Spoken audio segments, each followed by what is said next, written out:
yeah, I should win just because you had the Timberwolves in the 8th seed. Vasilevsky's been playing really well, and the Lightning have a great offense. Yeah, it was a tremendous shot, and I've come to expect it from LeBron. I would say I wish the best for the Red Sox, but as a Yankees fan, that's really hard for me to do. The biggest addition to me is Jalen Brunson. Aaron Rodgers is Aaron Rodgers, and that's all I have to say. He's still a top 5 quarterback in this league, and there's nothing really anyone can do about it. Why'd you have to name him? Like, seriously? Like, thanks, man.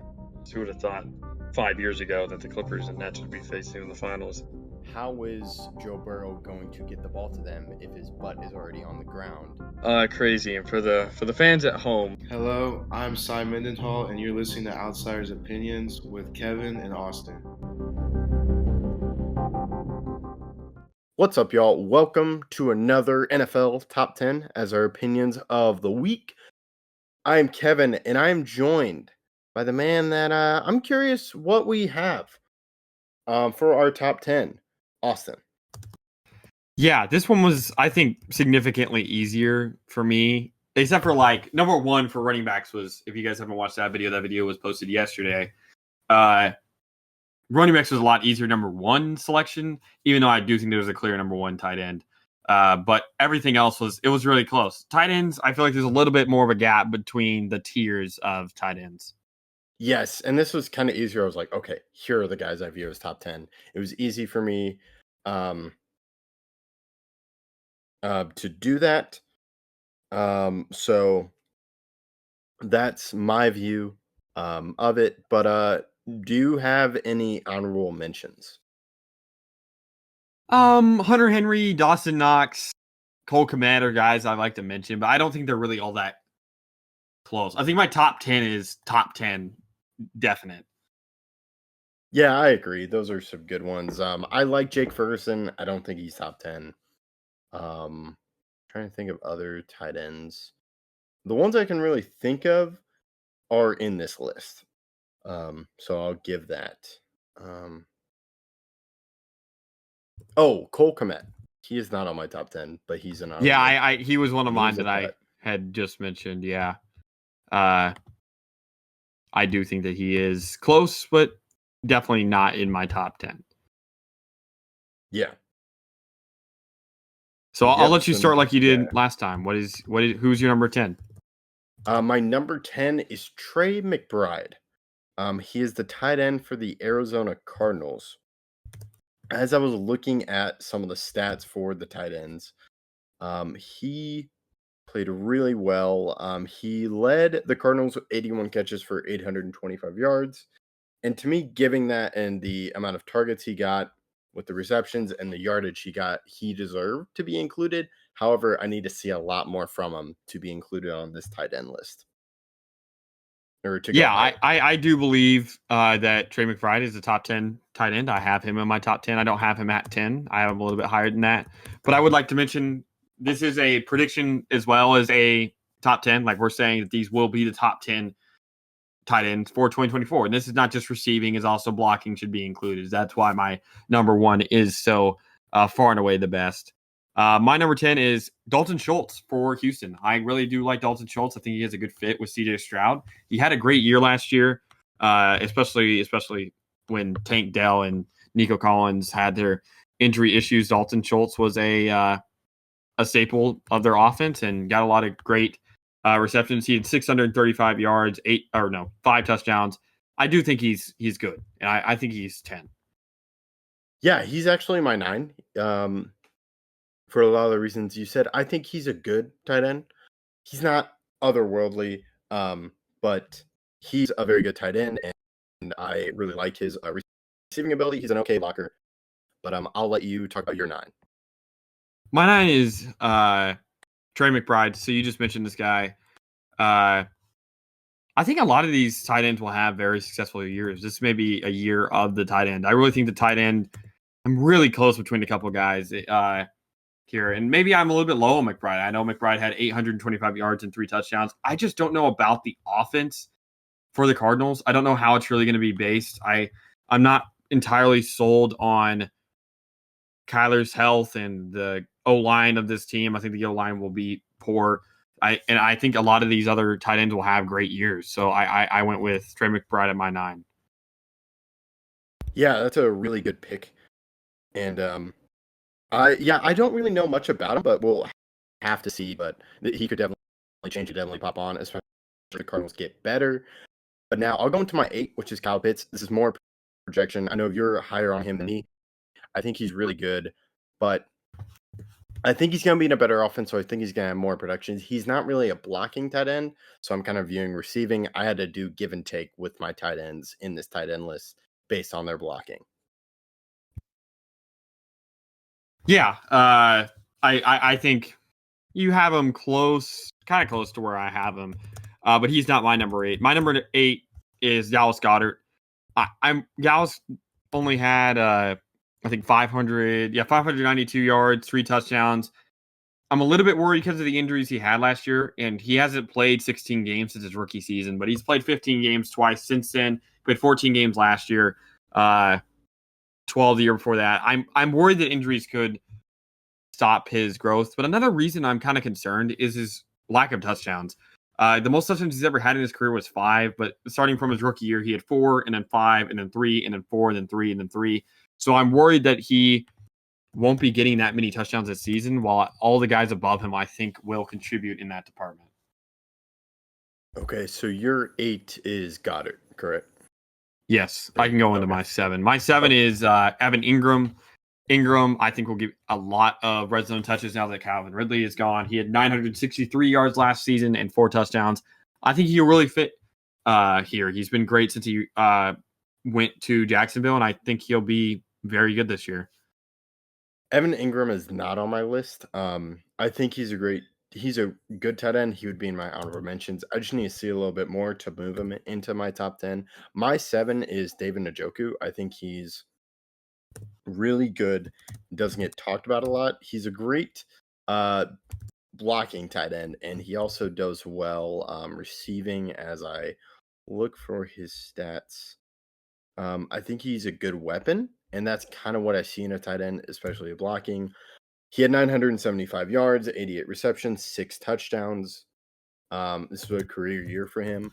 The other guys, to me, just provide more of a weapon, and I'm kind of then Njoku. I think he's a solid. I don't think he can be one or the main or second target on a team as a because I also view that as a tight end, which is it's tough to balance given how some teams utilize tight ends. We'll talk about one of these tight ends we're kind of alluring to. He's not really much of a blocker, but he is a great receiver, which made it difficult to rank him.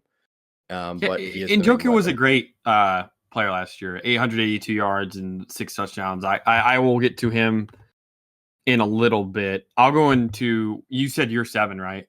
Yeah, Njoku's my 7. So he's really good. It's just I prefer the other guys. Who's your 6? My 6 is Dallas Goedert. I know you just went over him. I think this is going to bounce back. I'm really high on Goedert. He was a guy who I wish would have been on the Cowboys, given some of the success. I think he's a good blocker. It's just, you mentioned some of the stuff with his receiving. I think he does better and kind of moves into this tier of being talked about with these tight ends. Yeah, I do like Goddard, but I'm concerned injury-wise. Again, he played 15 games, started 14 last year, only played 12 the year before that. So I don't know if he's going to play every game. A guy that I'm not worried about missing games, even though he missed, I think, a couple games last year, but that's just because I think they try to use him how he wasn't meant to be used. Actually, he didn't miss any games last year, but he missed a little bit before that. I'm putting Kyle Pitts at 6. I think Pitts is a Travis Kelce type of player that's more of a receiving tight end, and I think he'll be great this year in a new system, a system that's wanting to use him for what he is, and they have a better QB, and like I said, a better situation for him. I'm really excited for him this upcoming year. He still had more yards than Goddard did this year with 667 with 3 touchdowns. I think he'll get more red zone targets this year, and he'll be very good. Yeah, I think that's a great way to describe Kyle Pitts, of kind of Travis Kelce type. Can be a number 1 option. I just need to see Kyle Pitts do it. Well, he's been a number 1 option before. He's one of the only receivers or tight ends to have over 1,000 yards in his. I think him and Mike Ditka are the only 2 tight ends to ever have a 1,000-yard season in their rookie year. Yeah, but he's kind of struggled recently, but I think he's going to get much better. I think it's just because of the lack of targets he gets. Yeah. He's not getting any targets. They're not throwing him the ball because they wanted to run a weird system regarding a lot of running backs, and just it was weird. I think in this new Yeah. system, he'll be great. Yeah, in the new system, I think he'll do better. I just kind of want to see it before I put him in the rankings. So that's your 6. Do you want to go into your 5?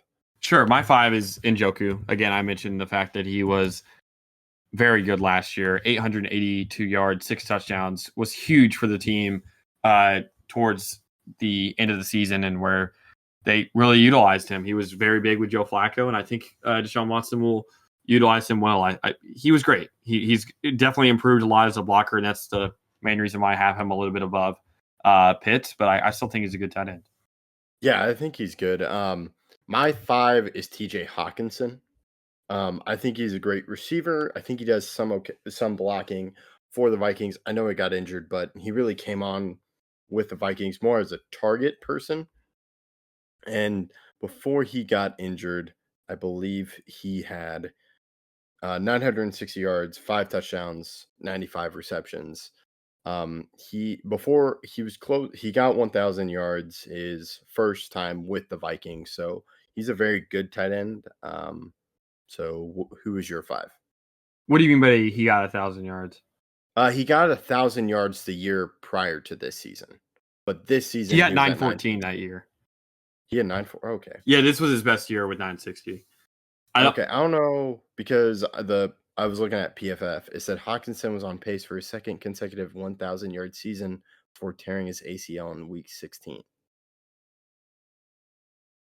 I'm on Pro Football Reference, and it says he had 914. Okay, You can that's double weird. check me just in case, but I'm That's worried weird. about Hawkinson this year. He actually did not make my list, not because of talent, but because I don't know how he's going to play at the beginning of this year. I think like the first 5 games, 6 games, he could struggle, and in doing so, in struggling, he won't be as proficient as some of these other guys. I think Hawkinson is a top 10 tight end talent, and I'm just worried injury wise. Will he start the first 4 weeks extremely well or not? I think he could really struggle until their bye week 7, and then be a great player, a top 5 tight end the last 9 weeks of the season. It's just how will he play during that first half? Yeah, that's my bad on the yardage. I was looking at PFF and it said No, you're all good. I was looking at his stats while you said that, and I Yeah. was like, that's I don't weird. think that's correct, but Okay, yeah. Yeah, that's weird. So yeah, thanks for correcting me on that. I was going off that sentence from PFF. But yeah, no, I understand that. because the injury that happened was a little bit gruesome, and like it was a pretty bad knee injury. It looked like whenever Kirby Joseph kind of fell into him or dove into him, whatever you want to say. So I don't know how he'll start at the beginning of the year. I do think by the end of the season he could be a top 5 tight end again. I'm just worried. Knee injuries with tight ends usually don't turn out the best. Again, Gronk, once he had his first knee injury, it seemed like a reoccurring thing. And knee injuries scare me for tight ends because they are so big, so physical, and you have to jump a lot. Yeah, that's a good point. We'll just have to see. I'll go into my 4, Sam Laporta. I know he was just after his rookie year. I really like his potential. To me, he's a great blocker and he's also a great receiver. So, to me, he is he is at 86 receptions this year and 889. He really started to come on at the end of the season, and I think he really built off that and enters into that top 5 range for best tight end. Yeah, Laporta is actually I have him a little bit above you.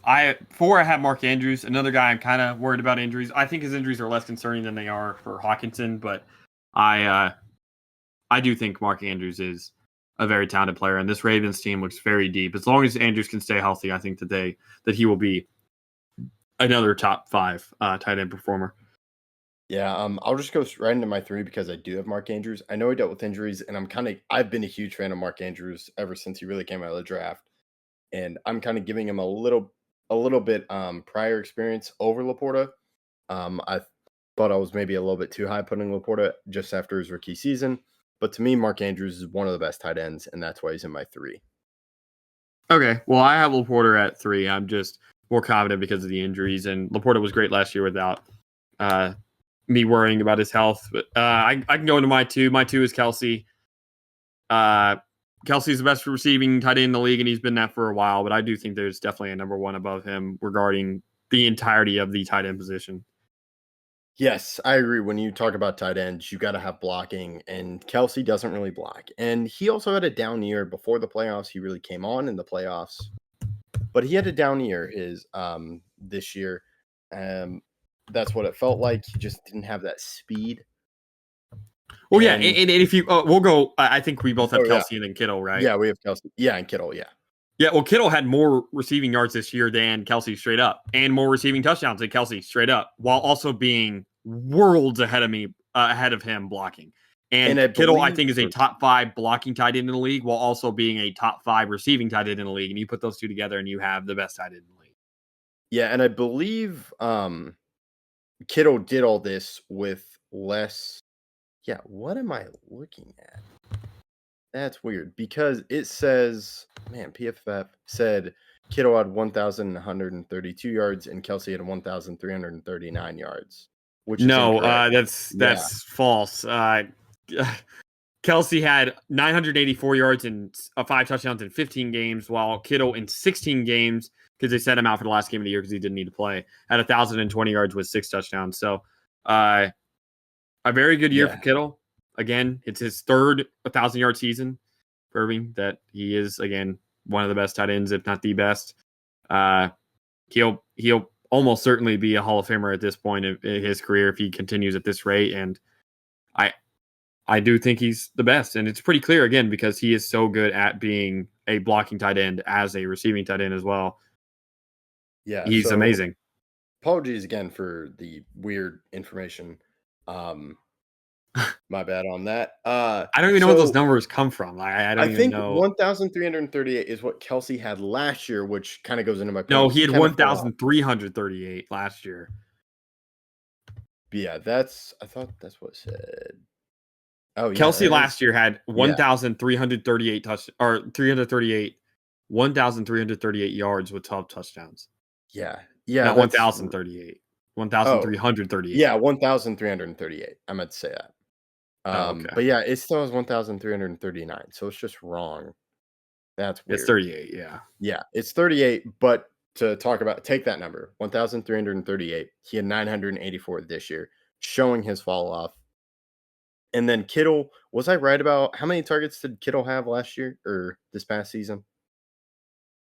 How many targets or how many catches or what? Or how many catches? Kittle had 65 receptions. 60. Okay, and Kelsey had 93 receptions. So So a lot of Kelsey's yardage, again, he gets a lot of catches that are extremely short yardage. They're force feeding him the ball, while Kittle's a lot more of a deep threat. Yeah.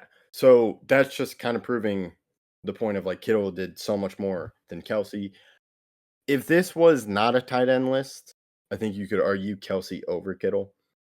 But I disagree still, because if we're talking their impact for the teams, I think that Kittle is better because he's a big reason why CMC is so good. He improves the O-line when CMC is running the ball. His impact goes more than just the stats you see on Pro Football Reference. So I think that Kittle is the better player, and I would rather have Kittle this year than Kelsey. Yeah, I'm kind of predicting it too. I think I would like Kittle. I think we kind of saw the kind of just the wear and tear of Kelsey. I think we kind of saw a hint of that last season. I kind of think we see that this year too. I think Kelsey is definitely one of those. He can be that main option for a team. He was that last season, but this season I'm not sure. I think they're trying to do it too for the Chiefs. Kelsey is a fantastic receiver. He is listed as a tight end, but as we mentioned before, he doesn't really block. There's not a lot of proof that he blocks. So Kittle's number one. It was a tough thing to me because Kelsey is a really great player. It's just Kittle right now, better blocker and better yardage as we went over it. Same with targets too. So that ends our list. And that's all I got. Any final thoughts, Austin? Nope. And for the haters, sometimes you just got to shake it off about if you hate our Kelsey. Sometimes it's just the chemistry and the alchemy that goes through it. Let us know your thoughts. Thank you for listening to Outsiders Opinions.